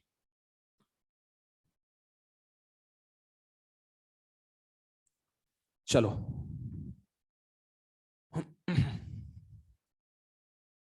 देखो, अपन पूरा general लेते हैं। पहले अपन ने numerical data लिया था जिससे feel आ जाए, अब पूरा वेरिएबल्स की टर्म्स में करते हैं। फोर्स भी जरूरी नहीं है हमेशा ऊपर ही लगे, मान लेते हैं हम यहाँ पे कहीं फोर्स लगा रहे हैं h हाइट पे, लेट सपोज हम फोर्स लगा रहे हैं इस ब्लॉक का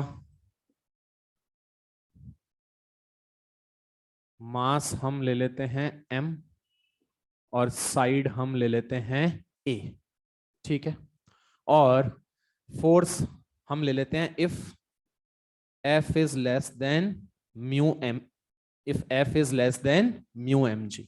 फोर्स में म्यू mg से क्या लगा रहा हूं, कम, ठीक है। चलो म्यू mg से मैं फोर्स कम लगा रहा हूं। चलो मुझे तुम लोग FBD बनाओ, मुझे बताओ फ्रिक्शन कहां लगेगा, आगे या पीछे? पीछे। कितना लगेगा? क्या फ्रिक्शन बच्चों F के बराबर लगेगा? सबको समझ में आता है? क्योंकि F is less than mu mg मतलब लिमिटिंग फ्रिक्शन से कम है, तो जितना फ्रिक्शन रिक्वायर्ड होगा उतना हमें मिल जाएगा। तो फ्रिक्शन की वैल्यू किसके बराबर हो जाएगी बच्चों? F। ठीक बात है सर, बिल्कुल लॉजिकल है? क्या बेटा? फोर्स ऑफ फ्रिक्शन कपल, मैं समझा नहीं, वापस से बोल। अच्छा, फोर्स और फ्रिक्शन कैसे एक्ट करेंगे बॉडी के लिए? कपल की तरह एक्ट करेंगे। हाँ, दोनों के लाइन ऑफ एक्शन क्या है? अलग अलग, घुमा ही रहे हैं ना, दोनों ही क्लॉकवाइज ही तो घुमा रहे हैं। तो अगर ध्यान से देखें तो ओ पॉइंट के अबाउट दोनों का इफेक्ट क्या आ रहा है? क्लॉकवाइज ही तो घुमा रहे हैं, ठीक है। चल, तो फ्रिक्शन कितना हो गया ये? अच्छा, अभी हम प्रैक्टिकली जानते हैं, मैं डायरेक्टली ही नॉर्मल को शिफ्ट करके बना रहा हूँ, बना दूं, समझ में आ जाएगा ना भाई? क्योंकि मैं जानता हूं, देखो नेट फोर्स तो जीरो हो गया सर, अब नेट टॉर्क भी जीरो होना चाहिए, लेकिन सर आपका फ्रिक्शन जो है वो भी इसको क्लॉकवाइज घुमाता है, और जो आपका फोर्स है सर वो भी क्लॉकवाइज घुमाता है, तो सर पॉसिबल ही नहीं है। तो अगर इस बॉडी को इक्विलिब्रियम पे रहना है तो डेफिनेटली नॉर्मल को क्या होना पड़ेगा? शिफ्ट। तो भाई मैंने मान लिया, लेट सपोज मेरा नॉर्मल एक्स शिफ्ट हो गया, तो ये मेरा नॉर्मल हो गया। नॉर्मल की वैल्यू बोल किसके बराबर होगी? mg। फ्रिक्शन किसके बराबर हो जाएगा? अप्लाइड फोर्स, ठीक है। आओ नेट टॉर्क अबाउट 0.0 कर देता हूं। चलो तुम लोग बताओगे मुझे, बोलो फ्रिक्शन का ओ पॉइंट के अबाउट किस किस के टॉर्क आएंगे? फ्रिक्शन, एफ और नॉर्मल। अरे सही लिख रहा हूं ना? चलो फ्रिक्शन का टॉर्क बोलो, बोलो कितना है? माइनस, हाँ हो जाएगा, ठीक है भाई, समझ में तो आ रहा है ना तुम्हें? अरे फ्रिक्शन का टॉर्क लिखना है, नहीं निकाल सकते क्या? कितनी हो जाएगा ये? a/2। अरे फ्रिक्शन का टॉर्क क्या हो जाएगा? F into a/2। टफ लग रहा है क्या? तो -F इंटू a/2। चलो फोर्स का टॉर्क बोलो क्या हो जाएगा? फोर्स का टॉर्क क्या हो जाएगा बोलो? F, ये दूरी कितनी हो जाएगी? h minus a/2। क्या नेगेटिव साइन के साथ ही लिखूं क्या? तो h माइनस a/2, ठीक है। वो डायरेक्ट बोल रहा है और कुछ नहीं है, आएगा तो ऐसे ही, ठीक है। तो फ्रिक्शन का टॉर्क लिख दिया तुमने F into A by to, F का टॉर्क लिख दिया तुमने F into H minus A by to, और नॉर्मल का टॉर्क बोलो क्या हो जाएगा, NX इज इक्वल्स टू 0।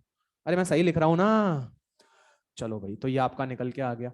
हाँ भाई, तो यहां से देखना, तो ये minus f a by two, ये माइनस एफ एच, और ये plus f a by two, क्या minus f a by two plus f a by two cut जाएगा क्या, तो ये आपका एफ एच आ गया। अगर तुम समझ पाओ तो मेरे हिसाब से तो कंडीशन आ गई एफ एच बराबर एन एक्स, एफ एच बराबर क्या आ गई, एन एक्स, क्या यही निकल के आएगी क्या, तो बोलो एक्स की वैल्यू कितनी आ गई बेटा, एफ एच बाय एन, और एन कितना है अपना, बोलो एम जी।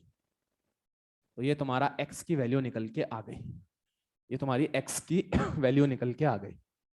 अब अगर टॉपलिंग नहीं होनी तो x की value less than equals to क्या होनी चाहिए, x लेस देन क्या होना चाहिए, a बाई टू। अरे बिकॉज मैक्सिमम नॉर्मल कितना शिफ्ट हो सकता है, a बाई टू। तो मैं यहां कर रहा हूं उसके बाद, है ना, फॉर नो टॉपलिंग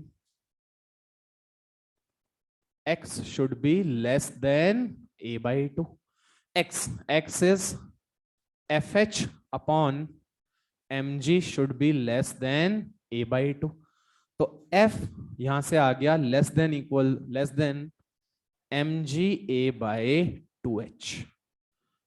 तो ये मैंने तुम्हें जनरल निकाल के दिया। If force is less then mg a by 2h will your body topple. अरे नहीं आ रहा समझ में तुम्हें क्या बेटा, हाँ लेस देन, अरे लेस देन इक्वल टू में कोई दिक्कत नहीं है भाई, वो तुम्हें मैंने बताया है ना भाई। इक्वलिटी वाली कंडीशन क्या है, वो वही है जो हम फ्रिक्शन में पढ़ के आए हैं। तुमसे मैं बोलता मैक्सिमम फोर्स बताओ जिसकी ब्लॉक ना चले, क्या तुम एफ लिमिटिंग बोलते थे, मैं तुमसे बोलता था मिनिमम फोर्स बताओ कि वो चल जाए, क्या तुम एफ लिमिटिंग बोलते थे, तो तुम लेस देन इक्वल टू लिखो, लेस देन लिखो, मुझे उससे कोई फर्क नहीं पड़ रहा। मुझे तो इतना पता है कि अगर बोलेगा कि ब्लॉक जस्ट टॉपल कर रहा है, मैं नॉर्मल को कहां से पास करा दूंगा, एज से। मुझे बोलेगा कि ब्लॉक टॉपल नहीं करा, बस जस्ट करने वाला है, तो भी मैं नॉर्मल को कहां से पास करा दूंगा, एज से। बच्चों समझ में तो आ रहा है ना। तो अगर तुम ध्यान से देखो, मैंने कुछ भी नहीं करा, मैंने ओ पॉइंट के अबाउट नेट टॉर्क 0 करा। टॉर्क लिखना तुम्हें आता है, कब से कर रहे हैं अपन टॉर्क लिखना, तो वहां से मेरा एक्स आ गया F H by M G. अब मैं चाहता हूं अगर मेरी बॉडी टॉपल ना करे, मैं अगर चाहता हूं मेरी बॉडी टॉपल ना करे, तो this x must be less than equals to a by two, this x must be less than equals to a by two. तो less than equals to a by two, तो यहां से f आ गया less than equals to m ji A by two h. अगर मेरा force less than equals to m ji A by two H होगा तो मेरा ब्लॉक टॉपल नहीं करेगा। बात समझ में आती है आपको। अब ध्यान से देखो, अब ध्यान से देखो, टॉपलिंग के लिए कितना फोर्स रिक्वायर्ड है, बोलो M ji A by two H. क्या टॉपल कराने के लिए M ji A by two H required है क्या, अच्छा। स्लाइड कराने के लिए कितना फोर्स रिक्वायर्ड है, म्यू एम जी। टॉपल के लिए रिक्वायर्ड है M ji A by two H, slide कराने के लिए कितना फोर्स रिक्वायर्ड है, म्यू एम जी। जो मैंने फोर्स लगाया है अगर वो लेस देन म्यू एम जी होगा, less than M ji A by two H होगा, क्या मेरा ब्लॉक टॉपल करेगा।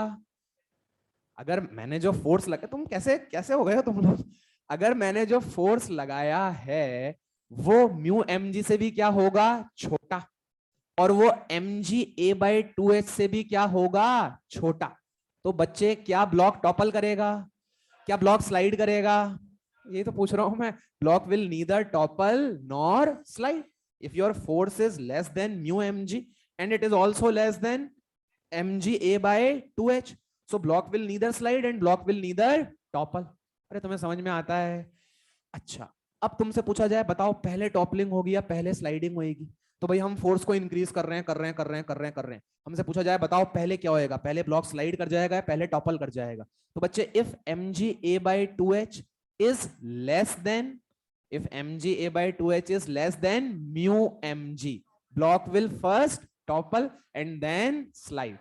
तो मैं समझ में आ रहा है, if mga by 2h is greater than mu mg, block will first slide then topple। got the concept? लिखा दूं, लिख लो लिख लो लिख लो लिख लो। if the applied force is less than, if the applied force is less than mu mg, if the applied force is less than mu mg and mg a by 2h if the applied force is less than mu mg and mg a by 2h,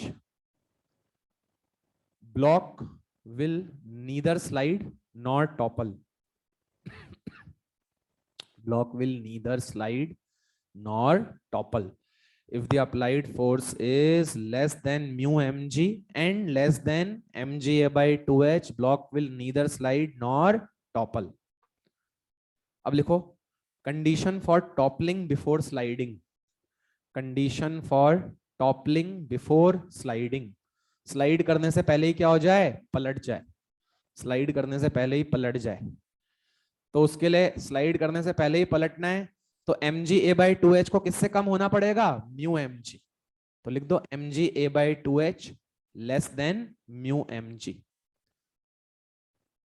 mu mg बड़ा है, मतलब जब तुम force बढ़ाना चालू करोगे तो sliding से पहले क्या हो जाएगी? टॉपलिंग. तो condition for toppling before sliding mg a by 2h less than mu mg. देखो condition for sliding before toppling. Condition for sliding before toppling क्या हो जाएगी? mg a by 2h is greater than mu mg. अरे बोलो, क्या तुम्हें toppling समझ में आ रहा है? इतना सब है नहीं. हमारे जो क्वेश्चन होंगे वो कुछ नहीं, बस सिंपली नॉर्मल शिफ्ट कर देंगे, वो अपन कर देंगे.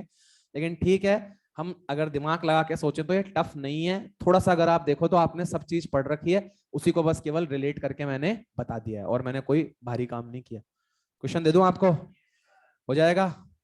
चलो बिल्कुल बेसिक क्वेश्चन दे रहा हूँ, जो आपने करा है वैसा ही दे रहा हूँ, स्टार्टिंग उससे कर रहा हूँ.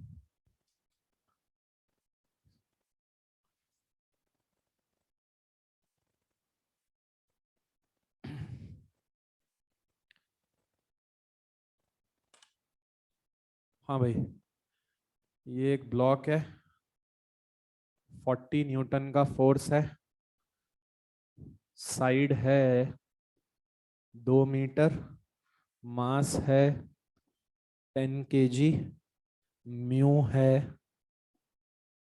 0.5.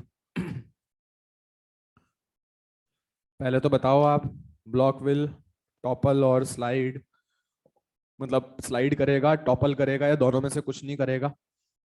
और फिर आपको बताना है कि नॉर्मल कितना शिफ्ट होगा. नॉर्मल कितना शिफ्ट होगा. कुछ नहीं करेगा, बहुत अच्छी बात है. नॉर्मल कितना शिफ्ट होगा और बता दे बेटा. वेरी गुड, सही जा रहे हो. हाँ, सेंटर से बताना है, सेंटर से बताना है ना? सेंटर से बताना है तुम्हें. शाबाश, very good.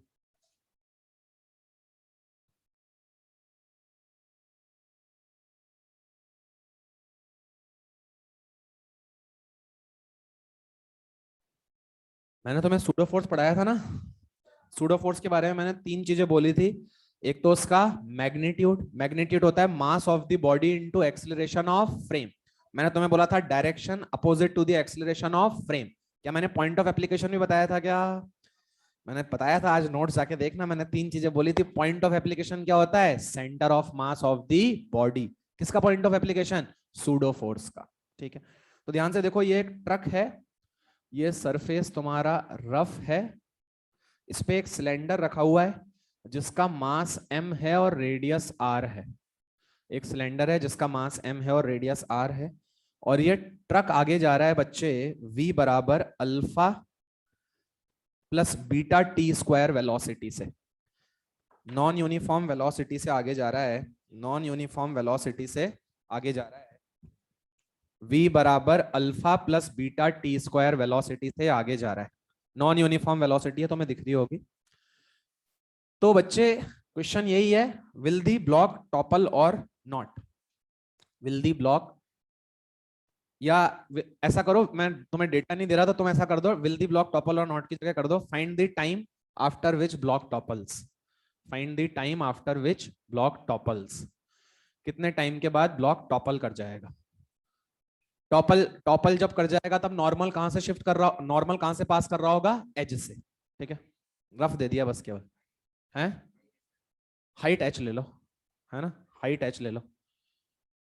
Find the time after which block topples. हाँ हाइट की जरूरत पड़ेगी भैया, हाइट की जरूरत पड़ेगी, हाइट को h ले लेना, हाइट को h ले लेना, हाइट की डेफिनेटली जरूरत पड़ेगी। कितने टाइम बाद ब्लॉक टॉपल कर जाएगा। अब तुम्हारे दिमाग में सीधा एक कंसेप्ट चलना चाहिए, ब्लॉक टॉपल कर जाएगा मतलब नॉर्मल कहां से पास कर रहा होगा, एज से। बिल्कुल सही है।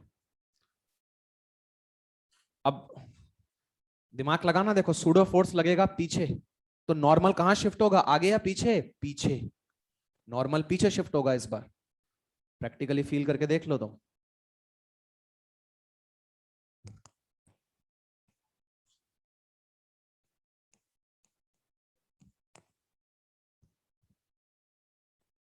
नहीं यार, आरजी बाय बीटा एच ही है। फ्रिक्शन एच बाय टू पे लगेगा, टॉर्क, हाँ। मैं घबरा गया, मैंने कहा हवा में फ्रिक्शन कैसे लगेगा यार, क्या बोल रहा है उसको।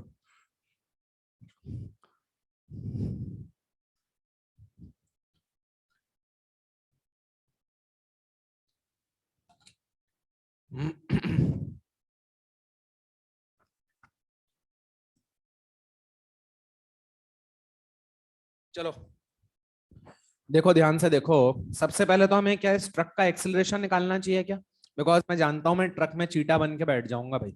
मुझे सारी बातें ट्रक के रिस्पेक्ट में करनी है, ट्रक के रिलेटिव वो क्या कर रहा है, टॉपल। आओ बताओ मुझे एक्सेलरेशन क्या हो जाएगा बच्चों, डीवी बाई डी टी। बोलो कितना हो जाएगा, 2β t। अरे सही लिख रहा हूं ना मैं। तो भाई ये इसका एक्सेलरेशन, तो चीटा फ्रेम में क्या इस पे सूडो फोर्स लगेगा क्या, बोलो सूडो फोर्स कहां लगेगा, पीछे। और सूडो फोर्स की पॉइंट ऑफ एप्लीकेशन क्या होती है, बोलिए centre of mass of the body. तो सूडो फोर्स कितना लगाऊं, बोलो एम ए कितना बच्चे बोल, 2β t। अरे तुम्हें नहीं आ रहा क्या समझ में। अच्छा अब ध्यान से देखो, ये क्या लग रहा है, बोलो mg। ये क्या लग रहा है, बोलो mg।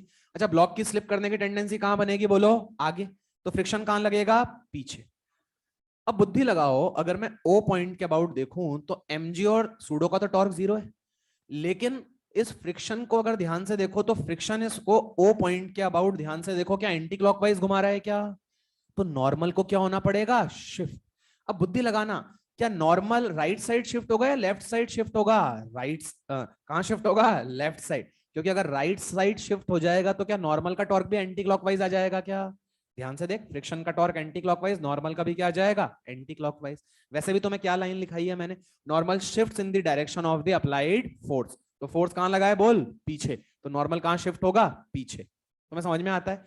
अब मेरे को सिंपली सॉल्व करना है कि ब्लॉक बस जस्ट क्या करने वाला है, टॉपल। तो भाई मैं जानता हूं eight the instant of toppling क्या नॉर्मल एज से पास करेगा क्या, भाई या तो आप सीधे एज से पास करके जो है सॉल्व कर लो, या आप जो है एक्स दूरी से पास करा दो और फिर एक्स की वैल्यू क्या रख दोगे, आर। एक्स की वैल्यू क्या रख दोगे, आर। जब एक्स आर के बराबर हो जाएगा तो ब्लॉक क्या कर रहा होगा, टॉपल। मुझे लग नहीं रहा है तुम्हें आ रहा है, आ रहा है समझ में। तो बोलो क्या एक्स लेके फिर मैं एक्स को आर रख दूं, ठीक है। तो मैंने भाई मान लिया कि नॉर्मल शिफ्ट होगा, कितना शिफ्ट होगा बोलिए, एक्स।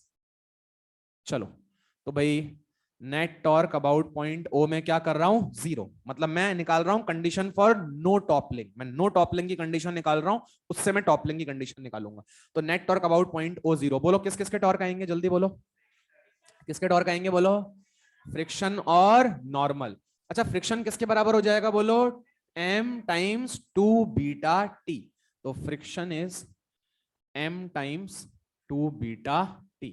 चलो बताओ मुझे ओ पॉइंट के अबाउट अगर मैं नेट टॉर्क लिखूं तो बोलो नॉर्मल का टॉर्क क्या हो जाएगा, nx।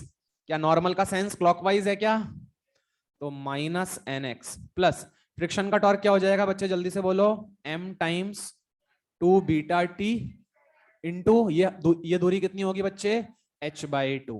अरे समझ में आता है ना, ये तुम्हारा h हो गया लो। तो यहां से तुम्हारा अगर तुम ध्यान से देखो तो x कितना निकल के आ गया। अच्छा n की वैल्यू क्या mg के बराबर ही है क्या, n होगा किसके बराबर, mg।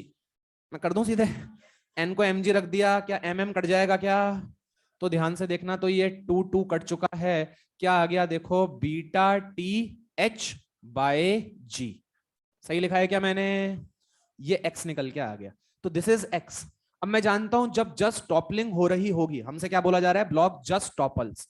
तो बेटा अगर ब्लॉक को जस्ट टॉपल करना है तो क्या x should be equals to r, जब x r के बराबर हो जाएगा तो उस इंस्टेंट पे जस्ट टॉपलिंग हो रही होगी, बिकॉज आपको लिखाया है at the instant of toppling block normal passes through the edge of the body. तो x को r के बराबर कर दो। तो बेटा r बराबर बीटा टी एच बाय जी। तो यहां से t की वैल्यू कितनी आ गई बेटा, R G by beta H. बोलो तुम्हें समझ में आया? Got the concept? 100%। चलो बैल हो गई क्या? एक क्वेश्चन दे जा रहा हूं बस मैं जल्दी से।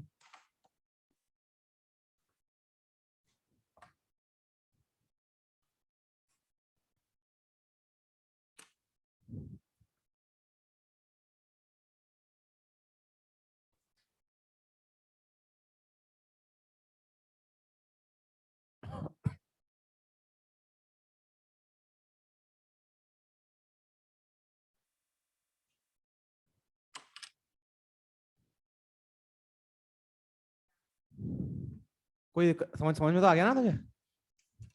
अच्छा वो तूने उसको r बाय 2 कर दिया होगा भाई, वो a बाय 2 के हिसाब से भाई, इस बार सिलेंडर है ना तो सीधे r ही हो जाएगा। ठीक है, लिखो क्वेश्चन लिखो। Block is sliding down with constant velocity. Block is sliding down with constant velocity. Constant velocity मतलब फ्रिक्शन किसके बराबर, mg sin theta. mg sin theta लग रहा है नीचे, फ्रिक्शन कहां लगेगा, ऊपर। कांस्टेंट वेलोसिटी मतलब फ्रिक्शन किसके बराबर, mg sin थीटा। तो block is sliding down with constant velocity. Find torque of normal about point O. O मतलब सेंटर ऑफ मास।